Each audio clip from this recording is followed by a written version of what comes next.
मिट्ठू, ओ मिट्ठू। कमला जी ने अपने कमरे से आवाज लगाई।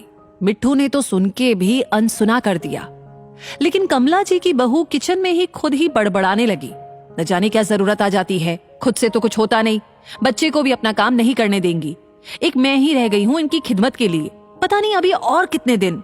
कमला जी सुन तो सब कुछ रही थी, लेकिन बहू को जवाब देने की हिम्मत नहीं थी। मन में ही सोचने लगी, ठीक ही तो कह रही है, ईश्वर का क्या न्याय है। जब हाथ पैर में शक्ति ही ना बची हो तो पेट में भूख क्यों लगती है। और जिस मकान को घर बनाने में पूरी शक्ति निकल जाती हो, उसी घर में 2 वक्त की रोटी के लिए आश्रित हो जाए। ऐसी लंबी नीरस जिंदगी ईश्वर क्यों देता है। क्या कहे, 2 रोटी दे देना ही सेवा करना होता है।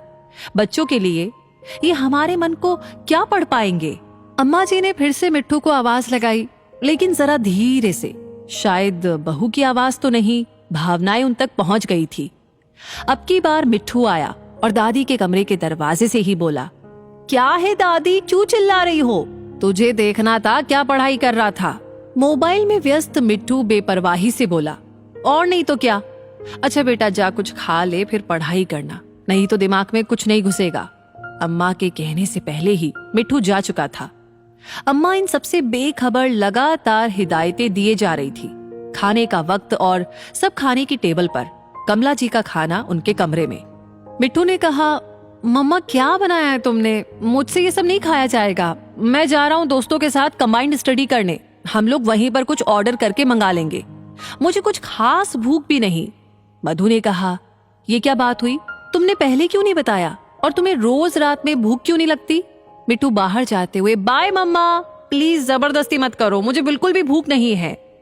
मधु कमला जी के बेटे अमित से, देखो जी, आजकल मिट्टू को क्या हो गया है, रात को खाना ही नहीं खाना चाहता। बढ़ती उम्र में ऐसा करना ठीक नहीं होता, ग्रोथ कैसे होगी? कल ले चलते हैं उसे डॉक्टर के पास। अमित सहमति में सिर हिलाते हुए, अरे यार सुनो, आज मुझे भी ना कुछ खास भूख नहीं, बस थोड़ा सा सलाद दे दो। ऑफिस में एक दोस्त के साथ कैंटीन चला गया, पेट कुछ भरा भरा लग रहा है। सुनो, अम्मा ने खाना खा लिया? हाँ, खा ही लिया होगा, उनको तो सब हजम हो जाता है। भगवान जाने कैसे सब कुछ पचा लेती हैं।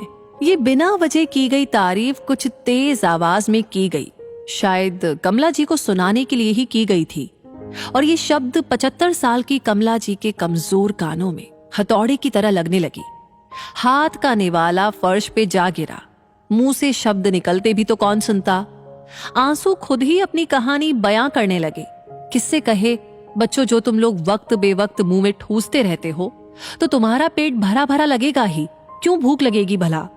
हमें जो हमारी पसंद ना पसंद जाने बिना गिनकर रोटियां रख जाते हो घड़ी की सुई देखकर, उससे तो न मन की भूख मिटती है और न ही पेट की।